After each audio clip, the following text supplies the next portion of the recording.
LegacyMaker, the all sports network, presents a SIRTOBA media production where the struggle is real to be awesome. 5, 4, 3, 2. The wait is over.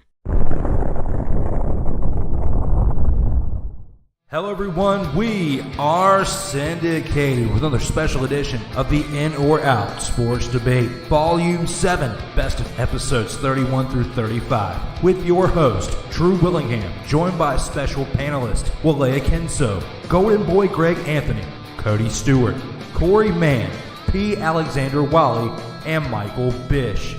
Enjoy.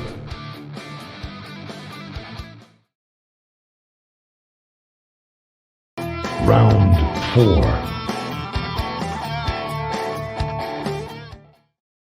And here with round 4, let's take this to the by the numbers segment. And with that being said, this one is Reggie Miller is the greatest athlete to ever wear the number 31 in all of sports. And with that being said, how do you feel about that, Wole? Are you in or are you out on that? Sadly, I'm out, but I want to be in.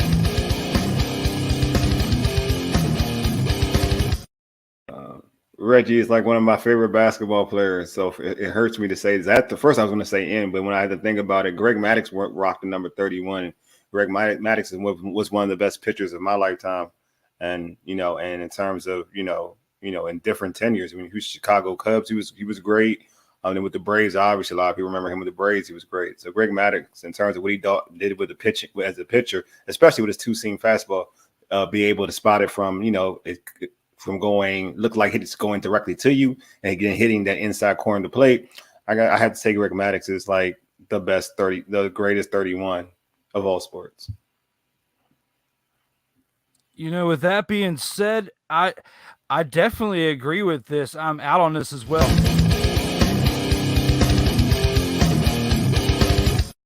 And it warms me very much to know that you said Greg Maddux, that you came to the table with Greg Maddux, because I was ready with an arsenal to unload had you not, and especially this 10-second highlight clip.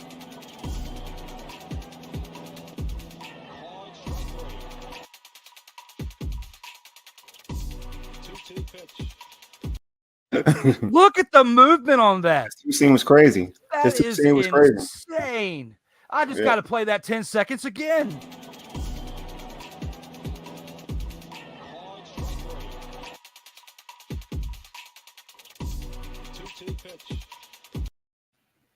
That is wild. The movement. That's his two-seam. His two-seam is amazing. His two-seam was probably the best. I think his two-seam is the pitch that made it sexy for a lot of individuals to use a two-seam fastball because of his movement. Because it would, especially for a left-handed hitter, it would look like it was coming directly at you. Then it would just slide back on the inner part of the plate, and no one could really do nothing with it at that particular point in time. Like no one could do anything with that pitch. You know what I mean? He's a master of control. I mean, it wasn't even about, he threw about 92, 93, but it was a master of control. It's actually odd when you look through his stats. He pitched for 22 years, right? Mm-hmm. Had a little bit of he wasn't as good as he was in the middle towards the latter part of his career at the beginning. He had to kind of find his way at the beginning, not as drastically as Randy Johnson had to find his way, but pretty bad. Yeah. Okay. So he started off with the Cubs. He was in 86 is when he started. He retired in 08. But in all that time, it just mind boggles me that he only had 8 All-Star appearances in 22 years. And all those years he was dominant. And it was from 88. He got it in 88, 92, 94 through 98, and then just 2 in 2000. So, but he was still pretty dominant towards the latter part of his career. He spent 11 seasons with the Braves. He spent a good portion of the beginning of his career with the Cubs, and a couple of years after he left the Braves, going back to the Cubs. Was in LA for a couple stints too. So, I mean, he did pull his time, but he's definitely a top 10 pitcher when you look at all the stats and all of the years and all the pitchers and all the careers. And just with this one pitch alone, I got to do it one last time.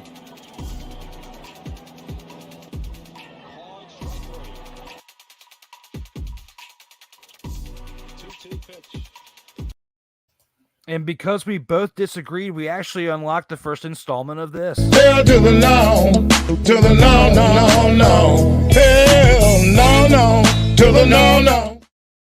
Oh, hell yeah. Hell no to the no. Bishop Bullwinkle is in the house for the first time since we both actually disagreed on something. But with that being said, we can't even argue against that with Greg Maddux. Reggie Miller was a great basketball player, did great things for the Pacers, but Maddux has a championship over the fact. That's the biggest thing. They both had long careers. Yeah. And Reggie Miller did great enough to where he's a Hall of Famer, but not enough to say the best ever that wore ever 31.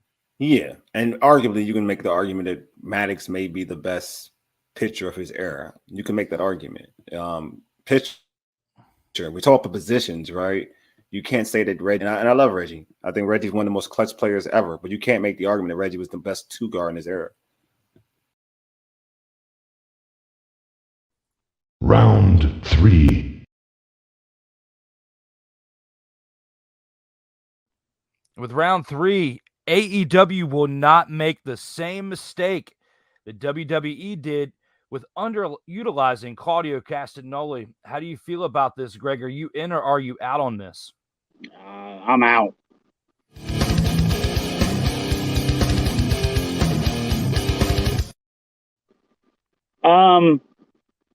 They're going to make the same mistake, but they're going to go about it a different way.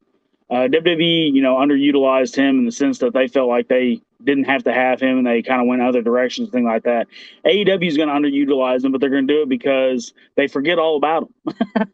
Tony Khan has a history of hiring talent like they're action figures, and then once he's played with it for a few weeks, he gets bored of it, and then all of a sudden it goes back on the shelf.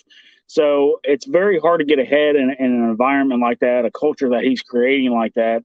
So while everyone's rejoicing right now about Claudio being the ROH, champion, and he's finally going to get his shine and like all this kind of thing, I really think it's almost like a false finish. We're all excited right now, and eventually the rug's going to be taken out from under us. Yeah, it's hard. I got to look at this intro with him coming back at Forbidden Door real quick, though. Listen.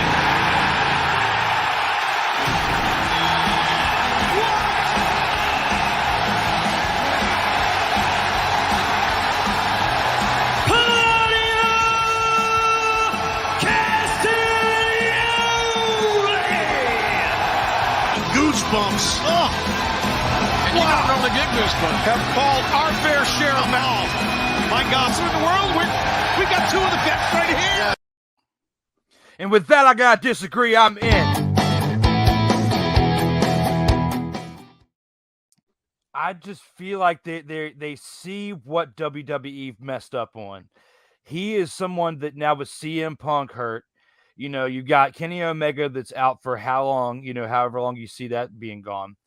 MJF with the contract disputes or whatever the storyline's culminating into, because we covered that when you were here on episode 14, and not much has changed since then. He hasn't appeared on AEW programming. He hasn't done anything, of note. So when it comes to that, I've got to disagree. I got to go in. They've got to have somebody that can help carry the load here. You've got Moxley as the interim champion, Jericho going against him. Come on now, Jericho at his point in his career, yeah, he did okay with being the first ever AEW champion. I'll give you that. But at the same time, I don't see him taking the belt off of Moxley. And CM Punk would have been somebody that they were going to give a good run to until he got hurt, unfortunately, shortly after he got the belt. So I got to see them putting the belt on Claudio at some point, get that ROH belt off him at some point, build a decent storyline with him, put the AEW championship on him, and send him to the moon. That's why I got to disagree. That's what I want. Yeah, I think you're going to be really disappointed by this. One, the whole point of having an interim champion is though you have that interim champion go all the way and go back against the original champion. So it'll be CM Punk versus Moxley at whatever point. As far as like that, obviously that reaction at Forbidden Door, that was a huge reaction. But we've seen that reaction for everyone they brought in just about. And it hasn't culminated in anything more than just, a small forward thinking kind of thing. Like it hasn't changed the game. It hasn't needle moved, as they like to say. So, I mean, I don't know. I really don't feel like, I think they're putting him on ROH because they really don't have a spot for him in AEW because they are really main event heavy on AEW at times because they hired all these guys and basically had no plans to go with it. No, I definitely agree with that. But they're realizing now that with with talent getting hurt, I just feel like they need to make some moves with some certain talent that they've got, and they're not doing it with Bryan Danielson. Of course, with his injury history and stuff. So I feel like you got to give it to Claudio because he was pretty durable for WWE, and was a big part of that that tag team duo with Sheamus. I got to give him credit for carrying the load there too.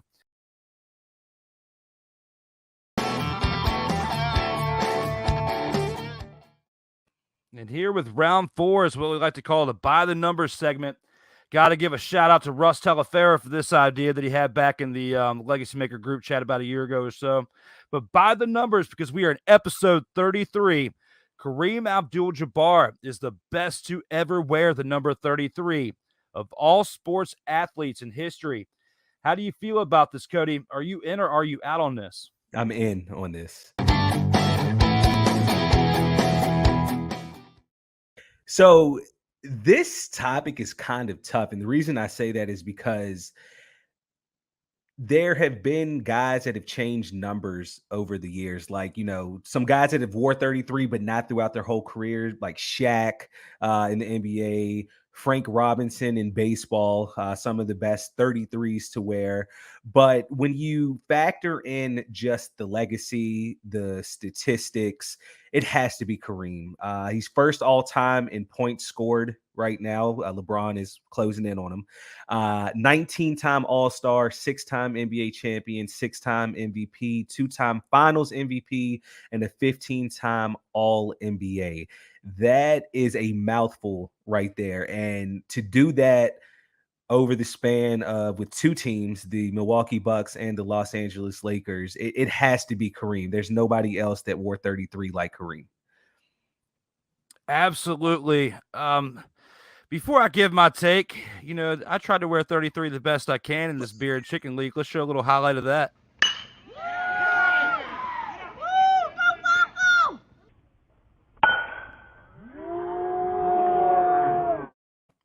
I'm going to put you at second overall, okay? Yeah, my man. Yes. That swing, man. People give me props for that. Like, I'm not the best looking athlete out there, but at least that swing is pretty smooth. It was nice. But with that, thank you, my man. With that, I got to agree with this. I'm in on this. 20 years, long story career with the Bucks, with the Lakers, helped mold Magic Johnson into a Hall of Famer as well. You could watch it in the docuseries with the HBO one, even though the Showtime Lakers one on that is a little bit dramatized from what they've said. There are still some key points from that. And overall documentaries that showed in the past is how big of a motivator that Kareem Abdul-Jabbar was to a young Magic Johnson. He was not only big individually in the stats and, all-time leading scorer, but probably one of the best teammates that, someone like LeBron has had to learn from, from history as a historian as LeBron is. And people, maybe not quite to the aspect that Tom Brady is in the NFL, but people kind of want to play with LeBron. They want to play with him because he's a good leader. He shares the ball. He's not selfish. That's what's been difficult, I feel like, with Russell Westbrook, going into the Lakers and not being able to gel with that because he's used to being able to take the triple doubles and score and all that stuff. Well, you got to be able to share the rock with LeBron, and that's a different subject for another day. But for Kareem, though, the best to ever wear 33, I think this 3-minute highlight video sums it up as well.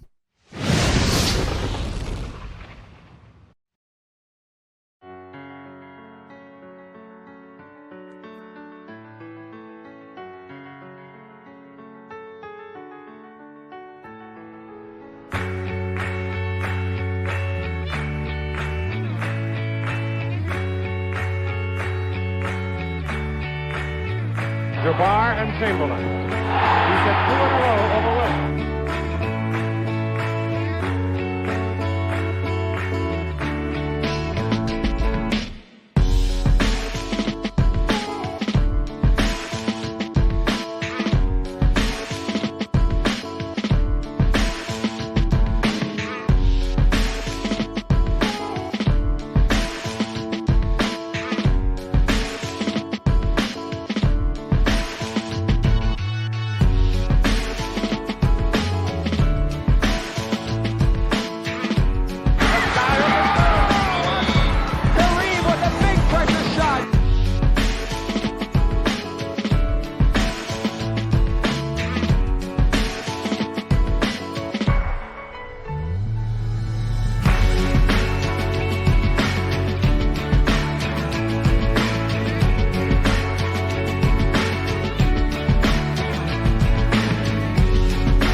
A 15-footer, good!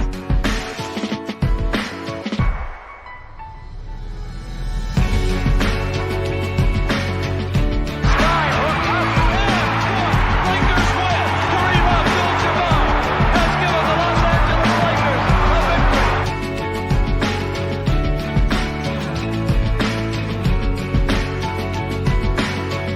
Greenback's here. Hook shot. It's up. Let's go. Of professional basketball, Kareem Abdul-Jabbar.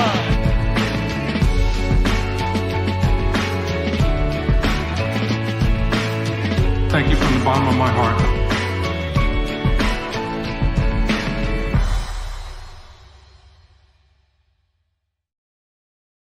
Three minutes to sum up a legend right there. Kareem is the best to ever wear 33. That sky hook, man, golly, you could not stop that whatsoever.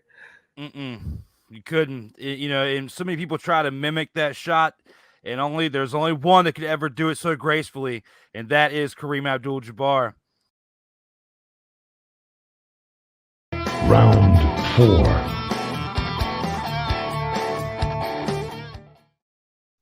And here in round 4, Bo Jackson is the greatest to ever wear the number 34 in all athletes in sports history. How do you feel about this, Mr. Wally? How do you feel about this? Are you in or are you out on this? Out.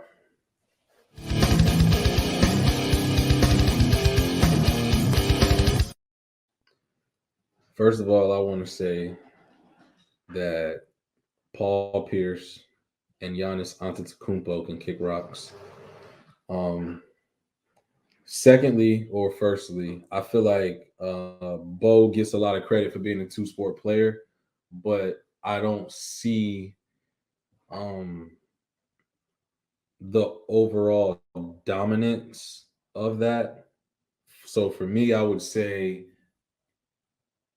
it would probably be Walter Payton and then Shaq, just because their prime or just their careers, there was no they didn't have a match, in my opinion. I mean, I could be wrong, but I think Walter Payton's body of work and just the dominance that was Shaq, I can't give Bo that one. And Bo's not even the best two-sport player ever anyway, so let's not go there either. But, okay, it might have to be a topic to have to say for another day with that one. I kind of like that one though. With that, Korrey, do you agree? Are you out or are you in on this one? Absolutely, I'm out.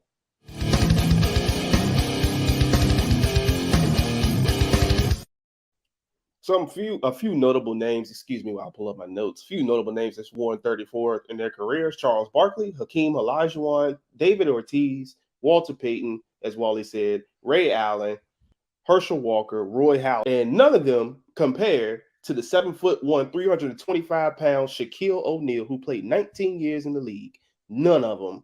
Shaq is the most dominant force in NBA history. Nobody could guard him. Nobody could stop him. In his prime, nobody was touching Shaq. If he gets in the paint and he hits you with a drop step and he dunking on your head, you can forget it. This man in his career, 19 years in the league, 14 All-NBA, All-Rookie team, 3-time All-Defensive team, 3-time NBA MVP, 3-time Finals MVP, 1 Olympic gold medal, 12 All-Star games, and averaged 24 points a game, 58% shooting, 11 rebounds, 2 assists, 2.3 blocks. And that's only his numbers only came down because of his last few years in the league. He was just kind of out of shape, out of form. He was injured a lot. But if he could have kept up with that productivity at 25, 26 points a game, he probably would have been at 27, 28 for his career. So Shaq is undoubtedly the most dominant athlete to ever wear number 34, without a question. I've got to agree with you guys. I'm out on this too.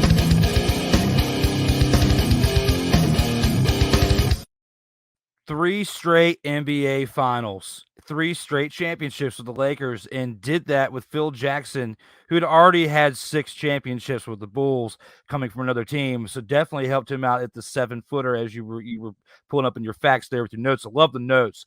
Shout out to Korrey for the notes right there. I love it when people come to the show with notes and stuff. But Bo Jackson, definitely I agree with Wally, was not the best two-sport athlete. However, Bo Jackson was great to wear the number 34, but wasn't the best. I don't even know if I put him in the top 5 or the top 10. But some honorable mentions, like you were saying, got to give it up for Nolan Ryan for the no-hitters. Got to give it up for Sweetness for the Bears for getting that championship. Even though in that one championship they got, he was quiet in that Super Bowl, but he earned it because he put all of his work in for those years leading up to that. He carried the Bears on his back for all those years. He would have to be my number 2. With number 1 is Shaq.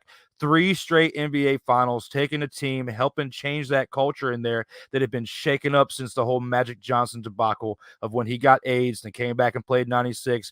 Kobe comes in as a rookie. They needed direction. They bring in someone like Shaq who'd been around for a few years but still had a lot to prove, and he did it. Got 3 straight championships. Leaves after that squabble with Kobe in 04, goes to Miami and gets another championship, another team. It was still in contention for other playoff runs in his latter part of his career, but his body was breaking down. He wasn't taking the best care of himself. And he even admitted if he took better care of his body, he would have probably had another 2 or 3 championships. And if he would have stayed with LA, who knows what would have happened during that first decade of our new millennium. So with that, I got to agree with you guys. I'm out on this too, and I feel like it's got to be Shaq. Round 2. And with round 2, Kevin Durant is the greatest to ever wear the number 35 of all athletes in sports history.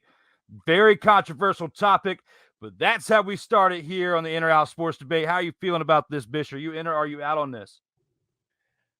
I'm actually in on this.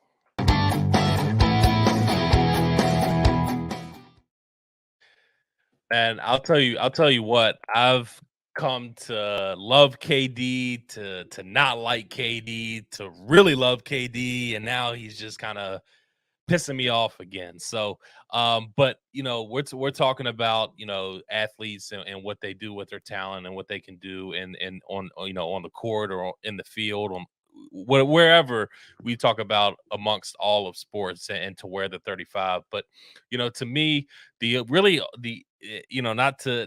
not to be disrespectful, but the only really 35 that kind of sticks out to me is Ricky Henderson, Mr. Base Stealer himself. So you can make an argument for that, but for me, Drew, I'm going with Kevin Durant to wear the best athlete to ever wear number 35.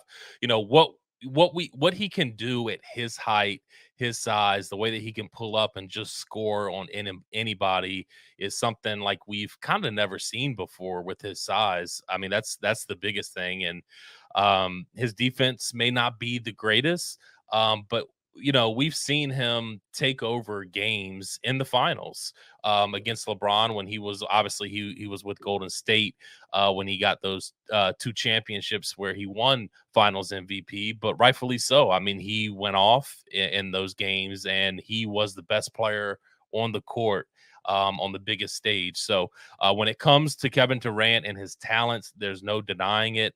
I think that he is the best athlete to ever wear number 35. Oh, Bish, I'm out.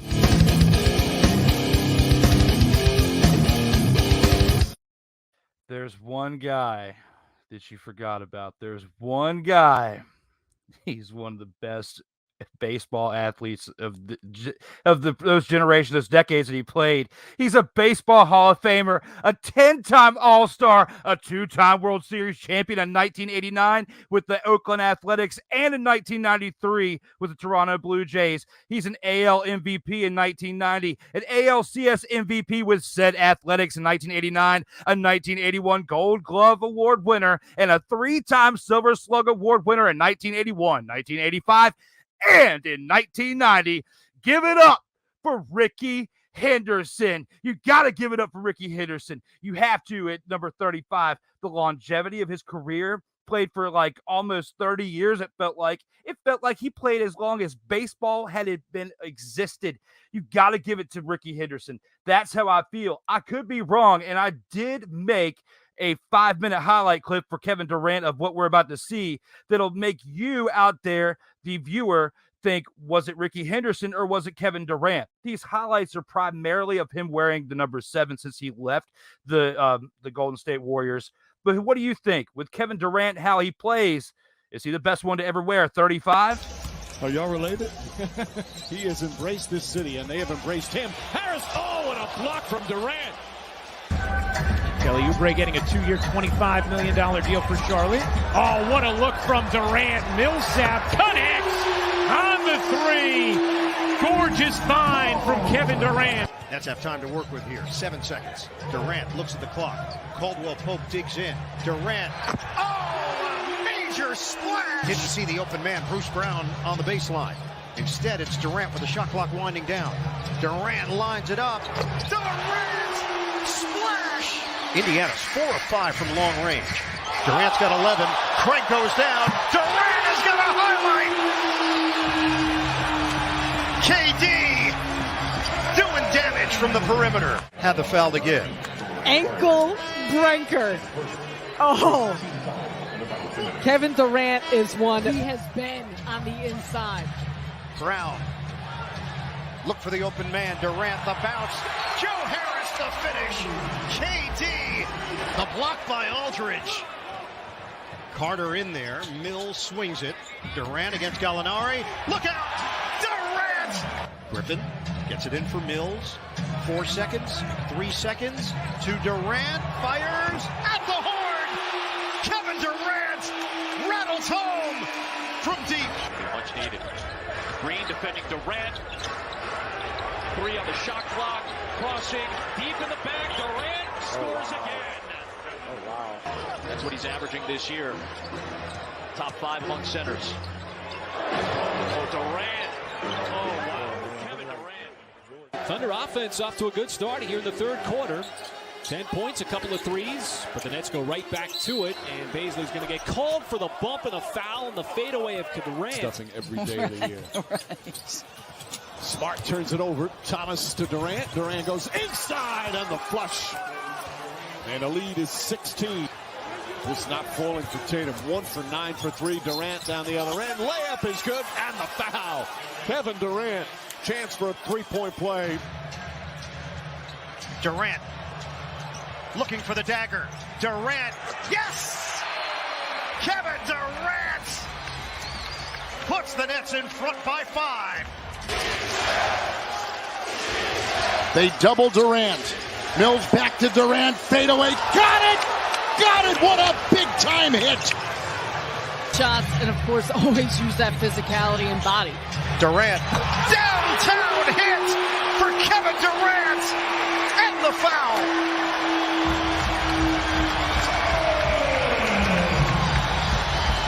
And Adams steps in for the steal. Break opportunity. Culver goes upstairs. Denied! Durant! Do not go in there! Bembry again applying pressure in the backcourt on Morant. Culver attacks. Blocked by Durant! Rotating over for the rejection. Filthy blocks tonight. Look at this one coming over to help. Texas and Texas. And Durant throws it down. He was in the basket before Turner could get up. Milwaukee Bucks team, as you see the turnover there. Durant the bounce. Claxton! Oh, poster! On a Antetokounmpo. Durant skip pass to Irving. Wow. He never let that ball get even to his shoulder. Can I tell you how difficult that is? Harris can't hit. A robust move down court. Durant! Wow! His job to get a hand on it. On Dragic.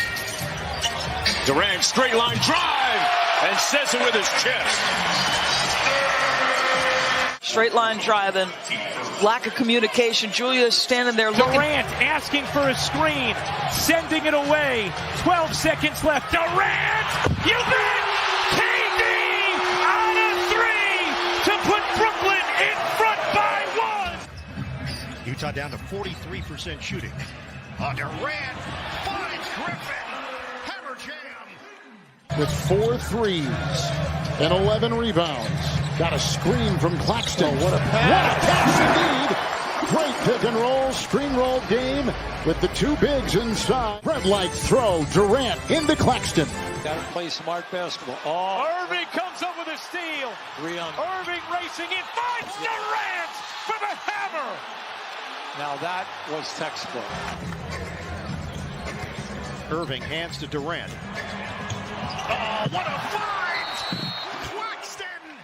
In his bag, the no look. Woo! Rack attack. Has always been a likable guy. Ball gets knocked around. I think he's truly appreciating his current state. Durant on the rack attack. So that's number 5 on Horford. It's just the second team foul for Boston in this quarter. Nice pass. Brown, little floater is good. Durant to get this series to Boston in a game 5 on Wednesday. Durant gets by Williams, leaves it for Claxton, and throws it down. So what do you think, fans? Do you agree? Do you think Kevin Durant is the greatest to wear number 35 of all the athletes in sports history?